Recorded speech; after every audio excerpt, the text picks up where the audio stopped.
Hey guys, welcome to another episode of SandBag TV. Hi Kush. Today we're traveling to Newcastle to meet up with Carl Hensel. We're going to see his dad's old gym equipment from his old gym, the Hackenschmidt Weightlifting Club, and we're going to hear from Carl some history about weightlifting. This one's a bit of a long episode. It's about 35 minutes.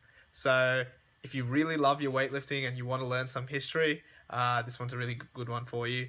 If not, watch a little bit, see how you go. But do tell me whether you like it, and please share it around because Joe Hensel's story is one that everyone should know. Because we haven't used it in so long. Is that my one or your one? And stay tuned for the video. Hey guys, we are heading over to Carl's place, Carl Hensel, to check out his Old school gym stuff. Yeah, so it's actually his photo studio where he shoots a lot of his gym guys, but it has a lot of his dad's old gym equipment, so I'm pretty excited. Carl's father is a weightlifting legend in Australia. We just filmed a podcast with him, and now we're heading over to his studio to chat with him and see all the cool old school equipment he has. And a bar from 1950. Yeah, I'm really excited to see the bar he has. I think he's got a Olympic bar from that. Why is the train stopping here?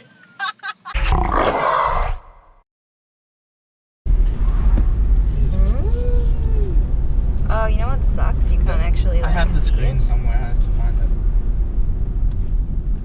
it. Newcastle, guys. Where are we going? Oh, straight. If you want to get a surgery. What the hell? We can't go that way. What is this? Automatic transmission services. Butcher. Pub. Butcher. Turn it off. Don't Look, waste an osteopath. I don't know how to turn it off. Just press stop first. This one? I can't remember. So guys, we're at Carl's house. Carl's house. Going up to his studio. Let's have a look at what he has to show us. Is Carl here already? Yes. Oh, there he is. Some randoms. Come on in. So this is Carl's studio. This is Carl. Hello. Finally putting a face to the name. Come on in, guys. 1956 Olympics. These are actually late 1970s Alico plates. They're not the 56 plates, but the bar is from the 56 games. When they disbanded or pulled down the Olympics, they divvied the weights out amongst the clubs around Australia. Wow. And so we ended up with two of the bars from the 56 for that one. But the rest of the stuff, because of the vintage of it, was handmade. It was all cut out of plate steel with an oxy torch. The very first weights they made, this is 1920, they started melting lead, but it was too soft and it started to bend. So they realised they couldn't do these style plates in lead, so they made the dumbbells out of lead. But as you can see, the lighter ones are quite flogged out, but when you get down to these ones, they're quite new. So how heavy are those ones? They're 100 pound each. Those got a lot of those, all from the walls of the gym. The biggest collection. It has to be the biggest collection of strength and health memorabilia, almost globally. Oh yeah. That they collected. There's nearly 95 years of collecting between my dad and my grandfather. It's just magic collection. And I haven't been able to look at it for a long time and now I'm just in a point in my life career-wise where I've got a successful little business doing what I do, but I've also got a lot of free time. So in that free time now I'm going to devote to getting the story out while I can. Yeah. And we'll help with that, with whatever we can in getting your story out, because It's so cool. this is like romantic. This is our history. Yeah. You know, that they were cool people back then. You know, I found this wonderful card. Those postcards I was talking about there, because they were all both prints and postcards. One of them was this incredible woman, and she was her name was like the Amazing Andromeda or something. She had this stage name, and she was the world's strongest woman, and she was the first woman ever, I'm talking 1920s, the first woman. I can't remember her actual name. Good on you. My wife can do exactly the same thing. You're smarter than we are. I'm like so into it. Like the camera. I'm dipping down. You're filming me. I'm on the tips of my toes, but the camera isn't. But there's this wonderful image that she was so far in front of the rest of the world because women weren't meant to be strong. Some of these early books, I've got this wonderful book up there that's about the way to live and with strength and vitality, and it said women should adopt perfect posture when sweeping. Oh God! Wow. Can you imagine showing some feminists this nowadays? But women weren't meant to train back then, and it was a backward way of thinking. But there's a whole section of this book devoted to women folding clothes with their knees bent. Wow! I couldn't believe it. But this woman that I had in this postcard, she broke the mold, and she said, "No, women can be strong," and yeah. So I found one of her as well, which was lovely. At one point, we had all female weightlifters except Jack and Andy. The rest of us were girls. Fantastic. Yeah. That was it. That was it. Yeah. Oh no, that's gold. That's absolute gold. Yeah. As I said, your style is amazing. You drop into squat snatches like men just can't. It's amazing. So many champions trained on these raw weights. It's this very humble beginning. And a lot of the stuff, all the benches were handmade because you couldn't buy them. Or most of the equipment was handmade because you simply couldn't go out and get it from anywhere. And but as I mentioned earlier to Andrew, Dad was a track and field athlete as well. That was his hammer, and he did shot put and high jump, and they did everything. How old is the hammer? The hammer's 1930s. Wow. So it's a lovely old, very simple hammer, and Dad was a state champion at the hammer throw. And just once again, just tell the viewers at home who your dad was. Oh, Joe Hensel. He was, I believe, the forefather of modern weightlifting in Australia. In Australia. Yeah. This was one of the first heavyweight trophies Dad had. They were quite beautiful, elegant things back then. Really, really simple. I really like them. Simple design. Ours is so ugly. Yeah, they tried to copy it in the 70s and they couldn't quite get the copy right, but the original 1940s ones were lovely and made of bronze, so they were quite beautiful. As I was saying just earlier, Bob won. This is the national titles, and Bob won, but he was 6'5", and they couldn't put him on the number one dais because his head went behind the curtains. He disappeared behind the curtains. Very simple rules. Dad's gym. You weren't allowed to drop the weights. It's just not an option. You had to place the bar after every lift. There was no dropping from any height at all. Catches had to be used all the time. As soon as your weight got up to about 80% of your percentage of your personal best, you had to have catches either side. It was set up in suburbia, so they weren't allowed to make a lot of noise, but he also wanted people to respect the equipment. And when Dad's boys competed interstate, they all knew the Newcastle men because they were the only ones that had finished a jerk and then do this and then put it down. And so there was a kind of level of respect. They thought they were lunatics actually, but there was a level of respect there as well. Basic exercise, he started every person on. It was all related to Olympic weightlifting. The press, the row, the squat, power snatch, dumbbell press, power clean, bench press, and seated press behind neck. So with those basic 8 exercises, that was how he trained and started many great champions. Very, very simple exercises, but all directly related to Olympic weightlifting. So if you build yourself up in those, you're building yourself up in the right direction to be a strong weightlifter. Old school, but worked big time. Another thing Dad did, this one's a bit tattered, but he had a photographic memory, and from when he started as a teenager through to the end of his life, he wrote down at the end of every weight session, he wrote every repetition he ever did. Oh wow. Of every lift. Oh my God. Because he had a photographic memory, he went through every workout through his entire life and wrote down every repetition that he ever did as a record. So I've got endless volumes of that. Wow. And my grandfather started a collection of all the strength and health and Iron Man and Vigor and all the magazines of the great magazines of the world, and at the end of each year they bound them all into volumes. So I've got a huge library of the history of strength and weight training. But the real gem that I uncovered the other day, this is a world records book. I was saying to Andrew earlier that modern weightlifting involves 2 lifts, the snatch and the clean and jerk. In the early days they had hundreds and hundreds of lifts, and this is a beautiful volume of every lift and every world record in that lift. All beautifully recorded. So it went through and it would give you a description. Let me find some interesting place. So it would tell you the 2-hand swing and each of the body weights that of all the people, and a description. The 2 hands dumbbell clean and jerk. Wow. Dad had an Australian record in that one.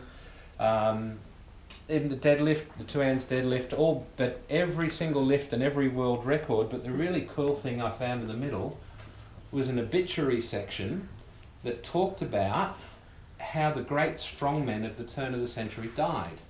And it's really, really interesting. There's one in particular, I'll just find the obituary section.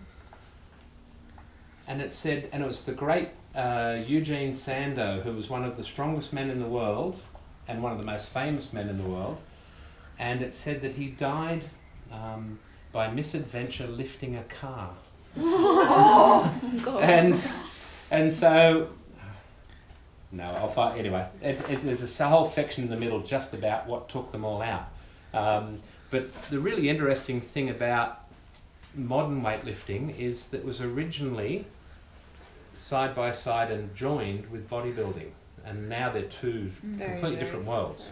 The weightlifters would compete against each other to lift the heaviest weights, and then they'd strip down to their posing trunks and flex against each other as well. That's epic. Because they had beautiful bodies. Yeah. You know, they had amazing, powerful bodies they had built. So it was, but then as one grew in popularity, as bodybuilding grew to the great heights that it did, it went on its own path, and there was always a line in the sand regards drugs that came into the sport, which separated them even further.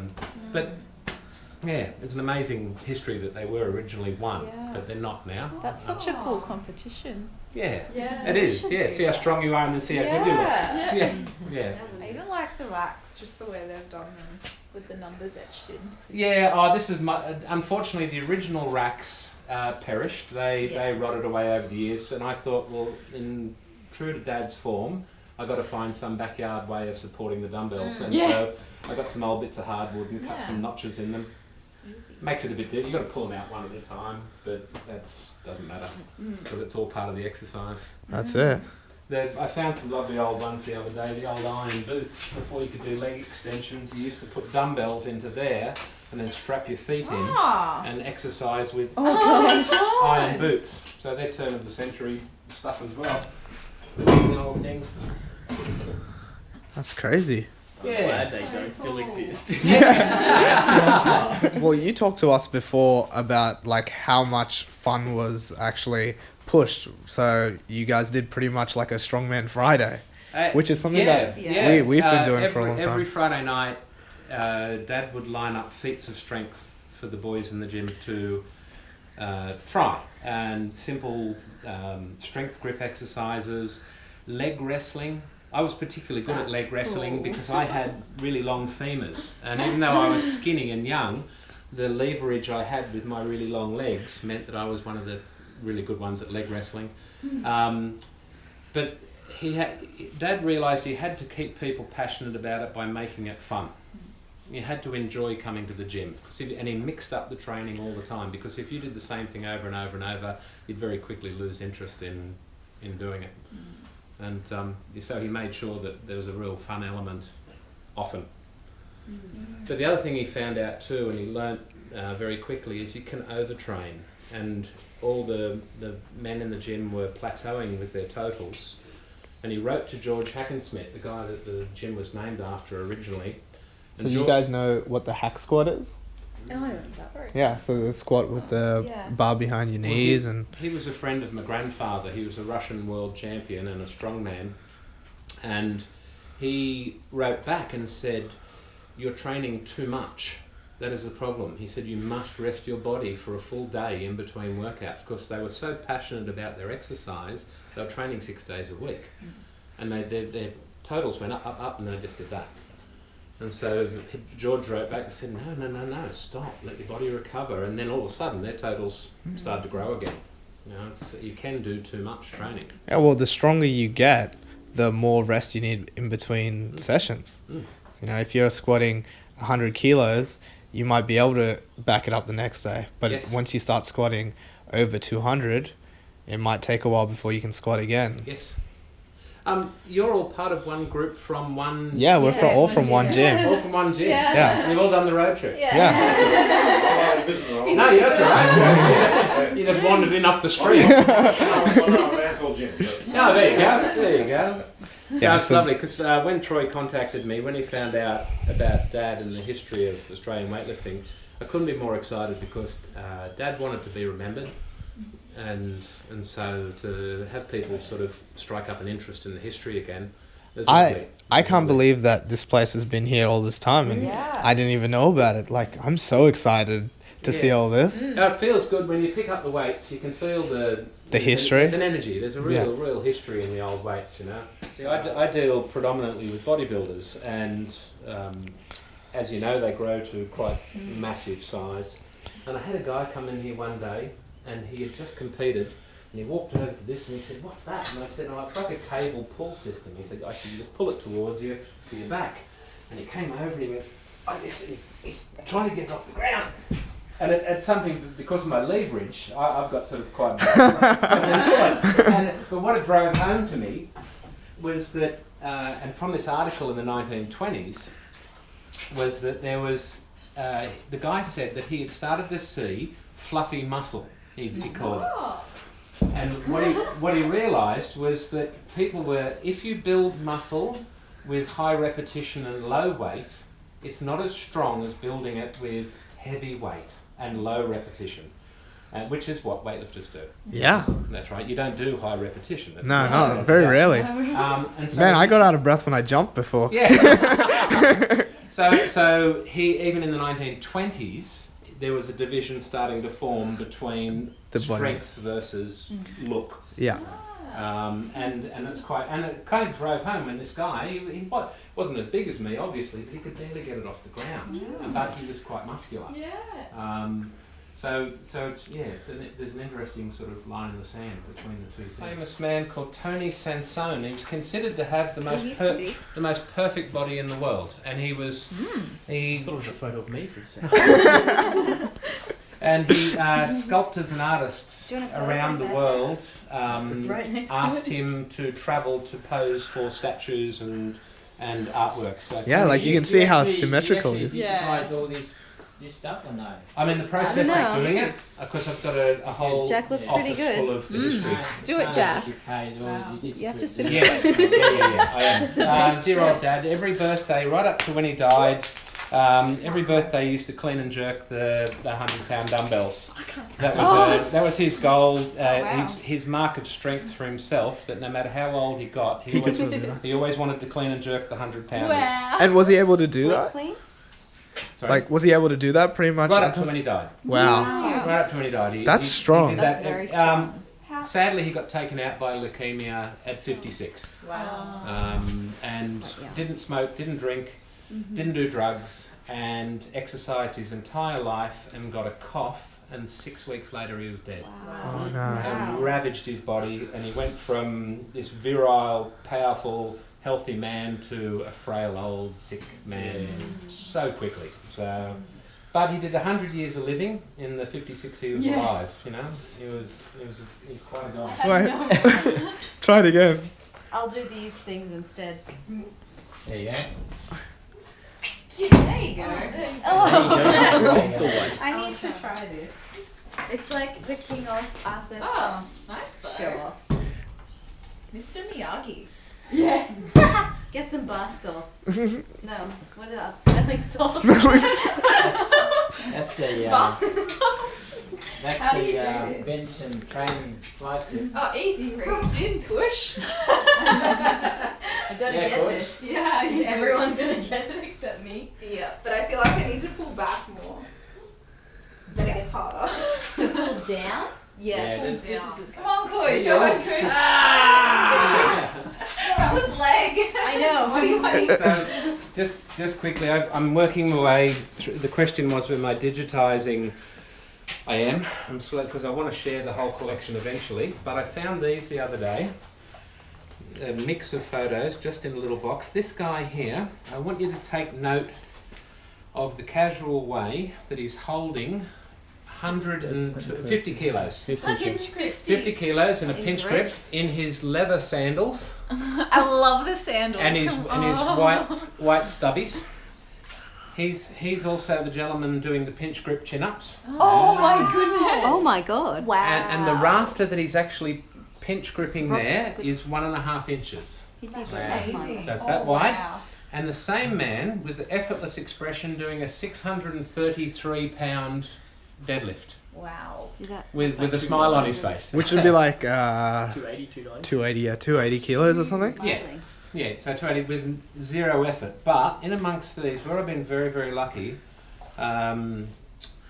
right back from the late 1800s, they were smart enough to record what they did. And the photographic process, that's a 115-year-old photo of my grandfather. Oh wow. So that's Carl Hensel.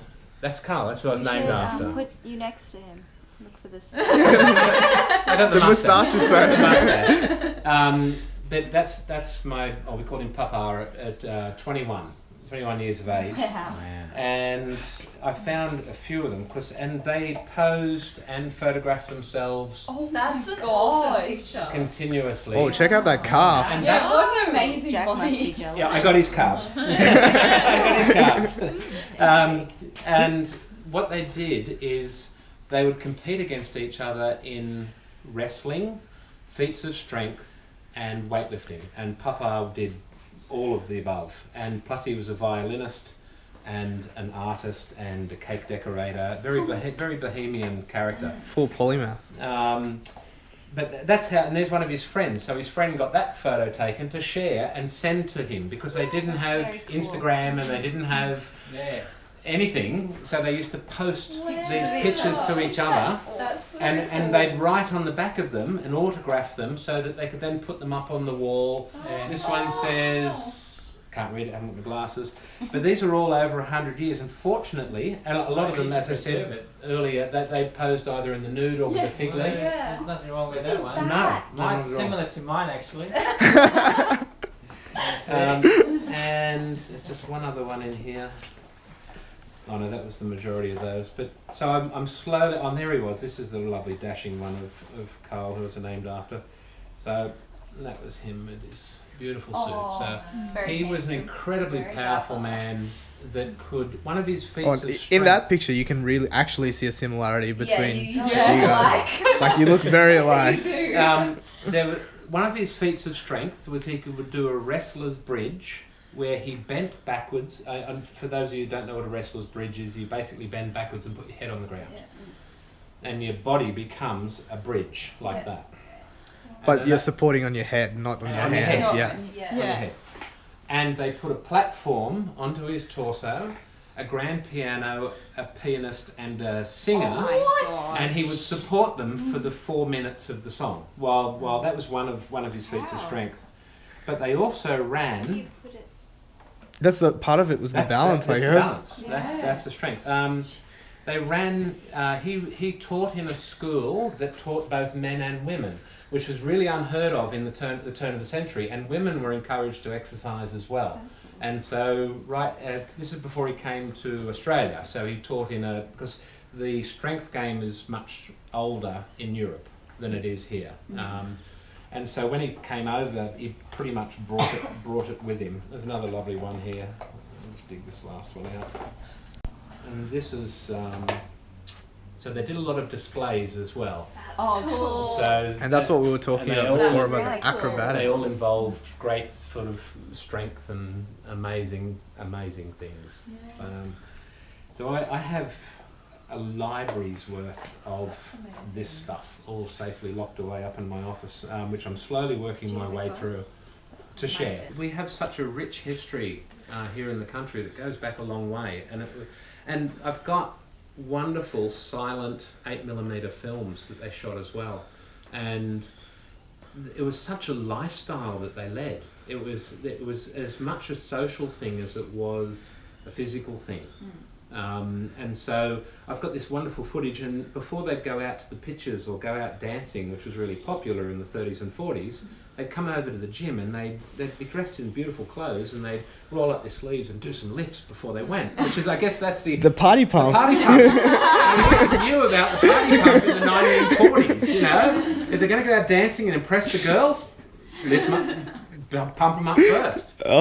We still do that. One of the saddest things for me personally was that Dad didn't get to see female weightlifters. Yeah. I said this to Andy earlier, because women are so good. The technique, they make men look clumsy. Yeah. Seriously, women are built to weightlift, and it's so impressive to watch. And Dad didn't get to see that because he passed away early 80s and it hadn't really kicked off. But it's lovely that women are involved now. I think it's amazing. And it's really awesome that Australia was one of the pioneering nations. You know, the first women's Olympics for weightlifting was here in Sydney, 2000. Yes. Really? Yeah. Yep.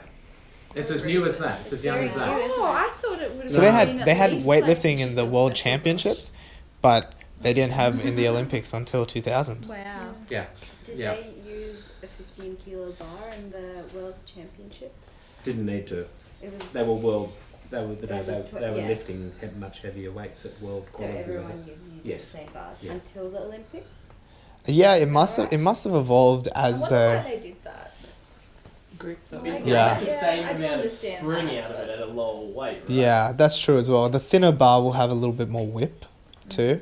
I'm sure that bar doesn't budge at all, does it? No. It's really No. You load it up and it doesn't bend at all. Like you would have seen when we were cleaning at the comp today, like that bar has a little bit of a bend in it, and we can actually use that bend to come out of the squat to when an you load it up with a jerk as well. Yeah, and you'll see some of the guys like give it a little wobble, which is, you know, technically not hard, but something because I haven't sat in a competition for a long time.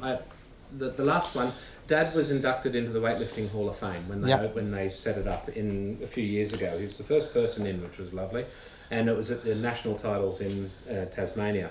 So that was the first comp in 30 years I had sat in, but the next one was today.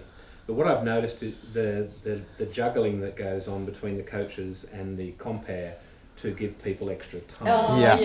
And the poor loaders that have to then do 1 kilo, 2 kilo, 3 kilo, 4 kilo. Yeah, you.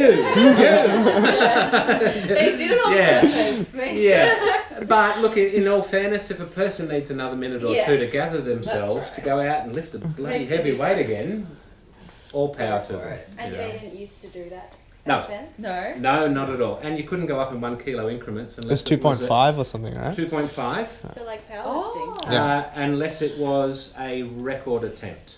You're allowed to go down to 1.25. Which is what powerlifting still is, pretty much. Yeah. The hard way. Everything went up in minimum 2.5 kilo jumps. And so I don't know how new the 1 kilo rule is. I think it's still fairly new. Yeah. It was always you had the to. 2000 Olympics? I think they might have still had the 2.5 kilo rule. Yeah, Don't quote me on that though. It was only if you were going for a world record, you're allowed the little skinny 1 kilos, plates. These ones. How much would that suck for PVs? Well, I believe the reason that they changed it was so that more records could be broken. Okay. So people was to make it more exciting.